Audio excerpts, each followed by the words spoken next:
Recently আমি আমার ওপিডিতে একজন পেশেন্টকে দেখলাম, তার ব্যাপারেই বলবো। একটা খুব কম বয়সী বাচ্চা মেয়ে মাধ্যমিক পরীক্ষা দেবে, ওর মা ওকে নিয়ে এসছে, মা বাবা দুজনেই এসছে, যে বাচ্চাটার পায়ে মানে গোড়ালির একটু ওপরে একটা ফোলা জায়গা। তা আমি বললাম যে এই ফোলাটা কবে থেকে? খুব স্বাভাবিক প্রশ্ন। তো ওর মা বললেন যে এই ফোলাটা কিন্তু জন্মের কয়েক মাস পর থেকেই ওনারা লক্ষ্য করেছেন, ধীরে ধীরে ধীরে ধীরে এটা বড় হয়েছে। বাচ্চাটা যেমন বড় হয়েছে, ফোলাটাও বড় হয়েছে।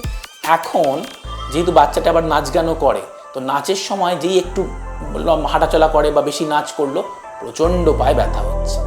তো যারা আমাদের চ্যানেল রেগুলারলি দেখেন তারা বুঝতেই পারছেন আমরা আজকে কোন অসুখ নিয়ে কথা বলছি।